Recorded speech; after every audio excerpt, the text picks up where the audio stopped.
Hi, it's Vy with Crafting Daily Dose, and today I'm excited to show you the barn version of the double door pop-up card. When you lift up the roof, the barn doors open up and you see this cute scene inside. Now, of course, there's lots of images that you can put inside of the barn. I'm choosing to use the This Birthday Piggy stamp set and the Playful Piggy coordinating die set. I'm also using the Friends Are Like Seashells stamp set just for these speckles right here. And that's to add some texture to the roof. This little piggy is ready to start crafting, so let's take a look at what we need. Here are the pieces that we're going to be using for the card. So the card base this time is real red cardstock. It is 5.5 inches across by 5 3/4 inches in height, and it's been scored here at 4 1/4 inches along the long side, giving us this 1.5 inch flap to act as the roof. And then I have 4 doors here. Each one is 2 inches by 3.5 inches, and I've chosen to use the timber embossing folder to give mine a wood grain texture, and it's oriented up and down in this direction. These 2 pieces are our actual mechanism, and each one is 1.5 inches across by 5 inches in height, and it's been scored down the middle at 3/4 of an inch along the short side. And then we'll finish preparing these pieces together. I'm using smoky slate cardstock for my roof, and it is 5.5 inches by 1.5 inches. We'll be stamping on this piece to give it a more distressed look. You might want to add some texture to this piece. For example, if you have a corrugated embossing folder, I'm just going to be adding some additional texture by scoring. This piece of basic white cardstock here is for the inside message panel, and it's also going to be where we are going to create our piggy image. This is 3 3/4 inches across, and it's 8 inches in height, scored down the middle at 4 inches. I've got a bunch of strips here. There are 10 of them, and each one is just 1/4 inch across by 4 1/4 inches in height. We're going to use these to create the X pattern on the barn doors. We'll end up trimming them down, but it's easier to start out with a piece that's longer than we need. I also have a piece of basic white cardstock here that I'm going to be stamping my image on. I'm choosing to stamp it separately and then die cut it out in order to adhere it to the other panel. I'll be coloring with blends markers, which are alcohol-based. They do bleed through the other side, and so if I do this as a separate piece, I can glue it on and not have to worry about the bleeding showing from the inside. Now I've got some die cuts here. I just realized you can't see this one on the camera. This is a piece of garden green cardstock that's been cut with the grass die. All of these come from the Playful Piggy die set. This particular die just cuts out the top outline of the grass, so I started with a piece of cardstock that is 4 1/4 inches across by 1/2 inch in height, and then I cut out the grass shape. I'll put it a little closer up so you can see. I've got a bandana here cut from real red cardstock. I've got streamers, presents, and bows cut from Tahitian Tide and Parakeet Party cardstock. Notice that there are 2 of these and only 1 of the Tahitian Tide. Okay, we've got our pieces and we're ready to get started. I'm stamping up my piggy with Memento Tuxedo black ink, and I'll be using various blends markers to color it in. I tend to start out with the darker colors first and then blend out from there.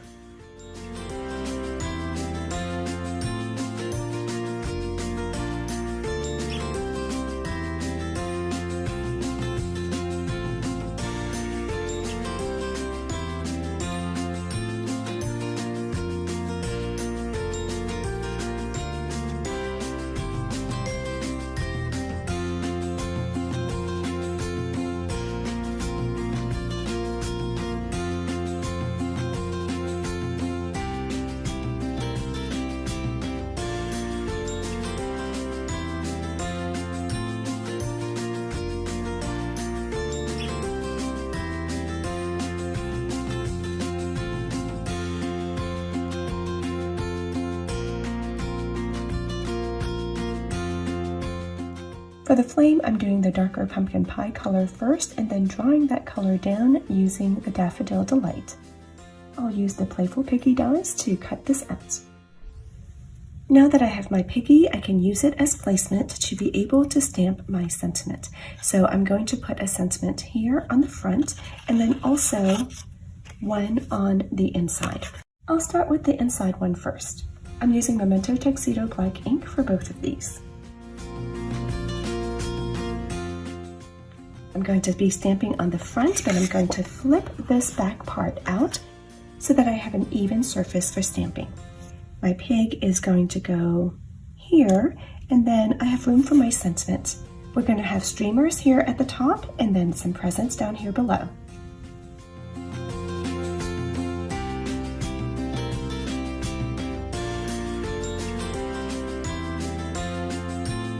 For the roof, I'm going to sponge on some Smoky Slate ink as well as pumpkin pie and Cajun craze to give a distressed and rusty look.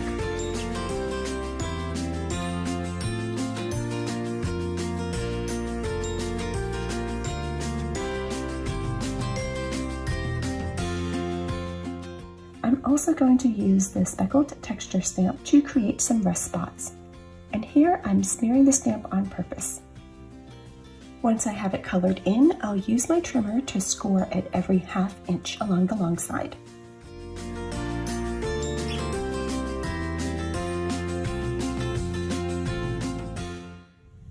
We need to finish preparing these mechanism pieces. This is the 1½ inch side and this is the 5 inch side, and it's already been scored down the middle here at 3/4 inch along the short side. Now what I need to do is to make a mark at 1½ inches. So I'm going to put this on my trimmer, and the 1½ inch mark that I'm using is over here on the right. You can also use the one that is on the left, but I'm going to put it at 1½ inches right here. And then where the center of this track is where my measurement is. I'm using an erasable friction pen so that the marks will be dark enough for you to see. You can also use a pencil here, or just flip the pieces over so that those markings don't show. Next, I'm going to create some diagonal score lines that connect from one corner to the opposite mark that I just made. So to do that, I'm going to line up the mark with the center of my track and then also line up that other corner. And once I have it in position, I'll use my lighter scoring blade to be able to score that down.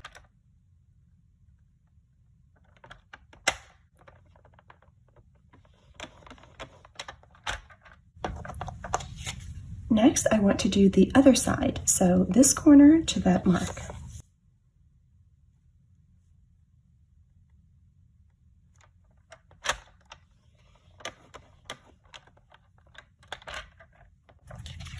So here's what that looks like. We have a vertical score line and then an X, and then this should intersect right there in the middle.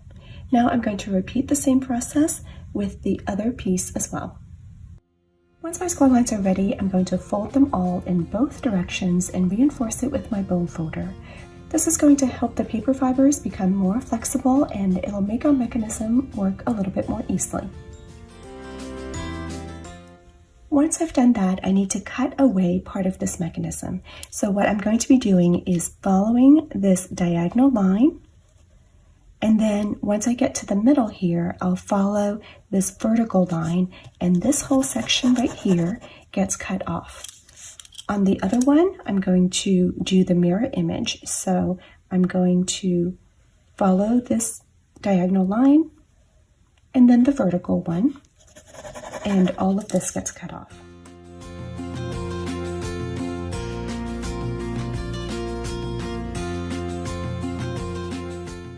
Now, if you've accidentally cut them both the same, don't worry, because you can always just flip it over.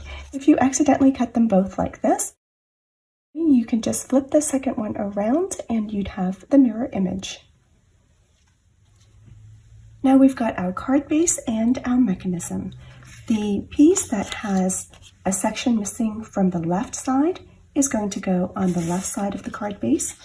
The piece that has a section missing from the right side is going to go on the right side of the card base.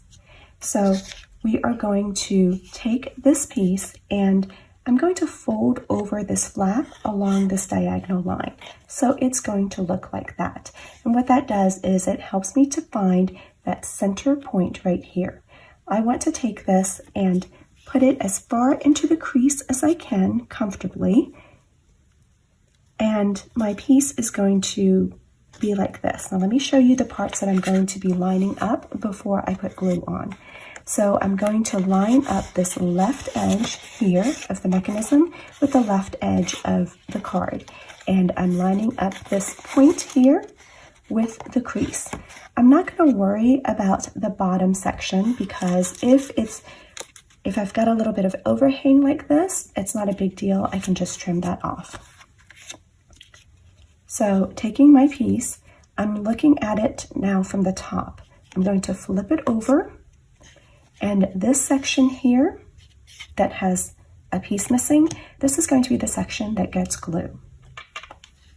I'm going to go all the way to this crease, all the way to the edges, and spread that around a little bit. Now I'm flipping it over, so I'm looking at it from the top again, bending down this piece so that I can find that point, put it up in the crease, and align the left edges here. And I'll just press down and give that a chance to set up. I'm going to fold down this top flap and make sure that I can fold it down comfortably, that I haven't accidentally gone too far or gone past the crease, because that's going to force my paper to bunch up and it won't work as well. Okay, so that seems like it's been set. I'll give you a closer look here. Our flap here at the top has this larger triangle and then this smaller triangle off to the left side. I'm going to put glue just on this smaller triangle, all the way to the crease, and all the way to the edges. Once I've done that, I will go ahead and fold down this top flap here and press that and let that set.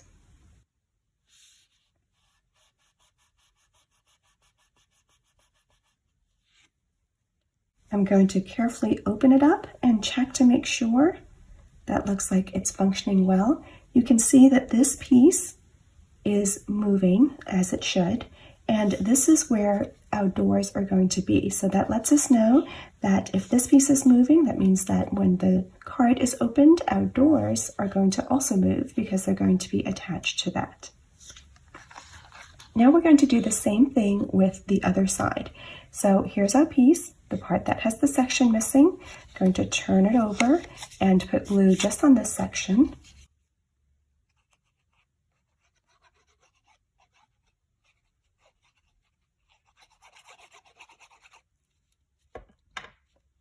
Turning it back, I'm going to bend down this flap. And again, I'm lining the point, and this time it's the right edge.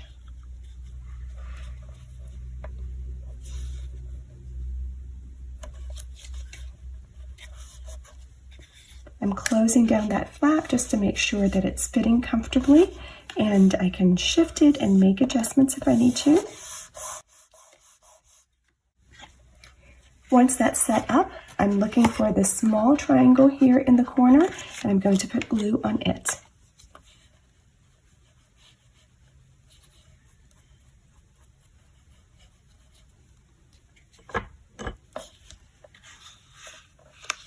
I'll press down this top piece and let that glue set up.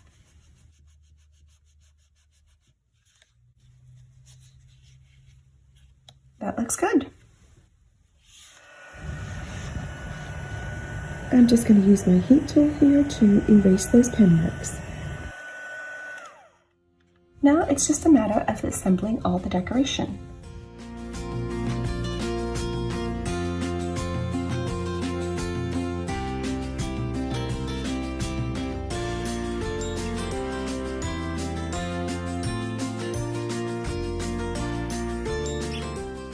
For the inside doors, I'm going to put some glue along this edge. I'm creating an imaginary horizontal line from the bottom of this crease over across.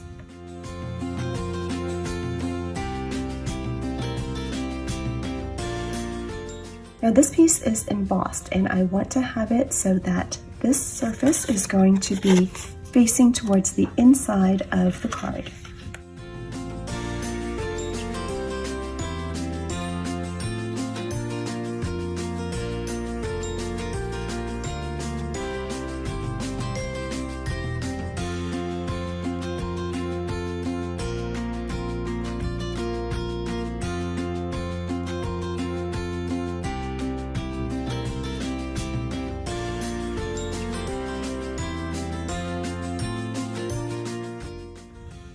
Now I'm ready for the front doors. I'm going to go ahead and put glue all over the back.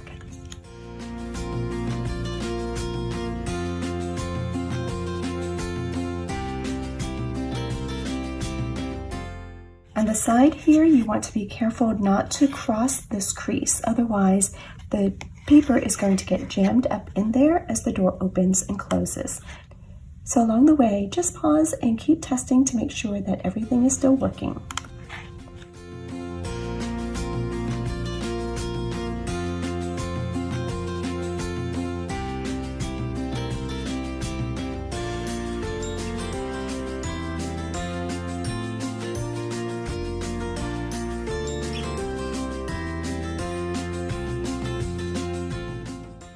Now the reason that I don't decorate these doors until afterwards is because this gives me a chance to check and make sure that I don't have anything that's overlapping. My doors here at the bottom overlap a little bit, but not too bad. I can choose to trim it off slightly or just leave it alone. I'll check on the back and I do have some overhang here and I'll go ahead and trim that off.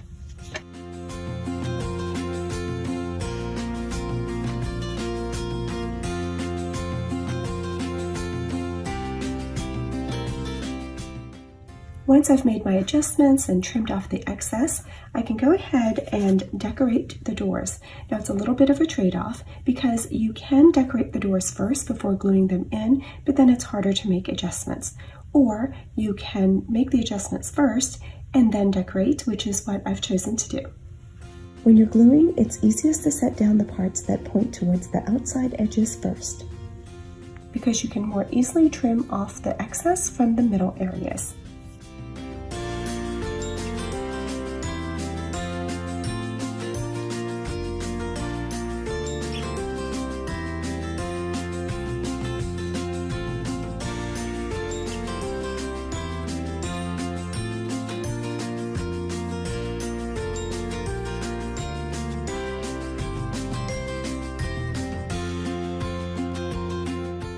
I'll need 5 strips for each door, cutting that last one in half, and then I'll decorate the second door in the same way. Once both doors are done, I can take my strip of grass and glue a little bit to each side here.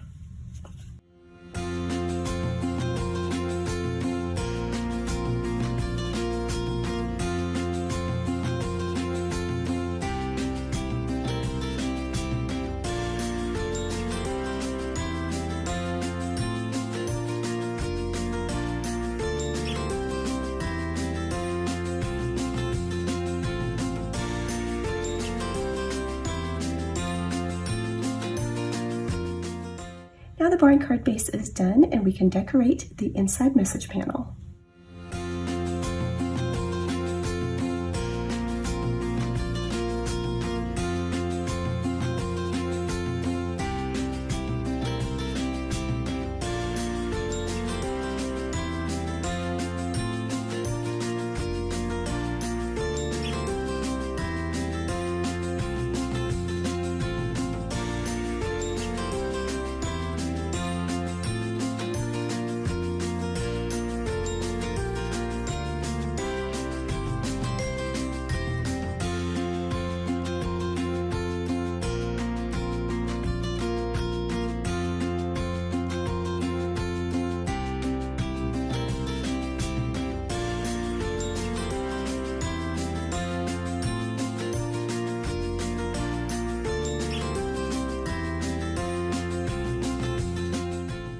I have some adhesive sheet behind these bows so that they act as little stickers once I remove the backing. I often use that for pieces that have very skinny lines like this.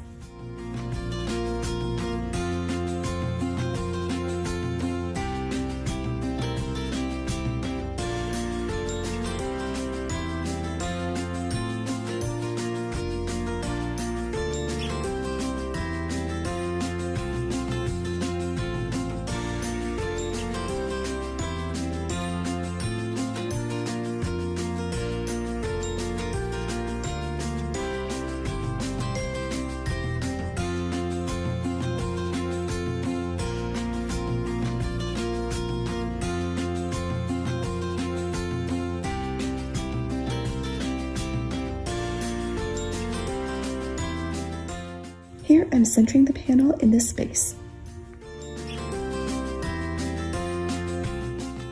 Oh, and how could I almost forget the cute bandana? It's the perfect finishing touch.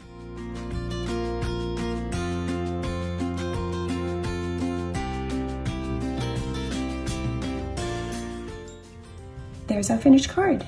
Now this can be pressed down completely flat so that it fits into a standard A2 envelope, but on its own, once it comes out of the envelope, these doors want to prop open a little bit, which is great because that allows the card to stand on its own even when it's mostly closed.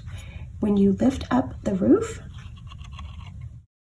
you can see the adorable piggy on the inside, and then there's plenty of room for your message. Thank you so much for watching. I hope that you've enjoyed this dose of creativity. I'm looking forward to crafting with you again next time, and until then, have a great day.